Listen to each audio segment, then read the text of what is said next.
In today's video, I'm going to teach you how to transfer GCash to a new phone. We're going to move your GCash access from your current device to a new one in a safe, clean way that protects your account and keeps your transactions secure. Start on the phone where your GCash is currently active.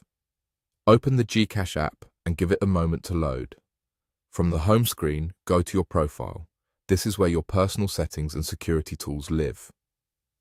Next, open Settings. You'll see options that control how your account behaves and how it stays protected. Find and select Account Security, sometimes labeled Account Secure.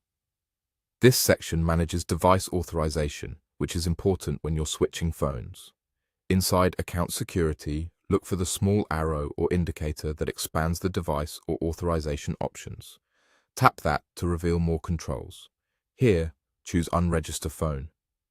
This action removes your current device's authorization from your GCash account. It's a crucial safety step because it ensures that only the next phone you register will be able to transact. Confirm the prompt if the app asks you to proceed. After this, your old phone will no longer be authorized to make transactions on your behalf, which is what you want when you're moving to a new device. Once that's done on your old phone, you're ready to set things up on the new one. On your new phone, open the GCash app and register your account on that device.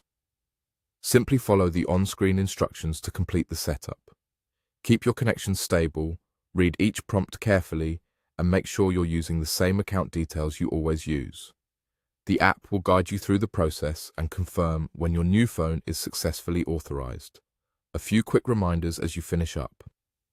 Doing the unregister phone step first is what keeps your account secure during the move, because it prevents the old device from remaining active. Avoid sharing any sensitive information with anyone while you're setting up. If something on your screen looks different, don't worry, app layouts can change.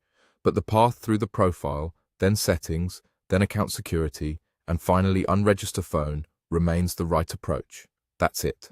You've safely transferred your GCash access to your new phone by unregistering the old device and then registering the new one. Thanks for watching, and take care of your account by keeping your devices and login details secure.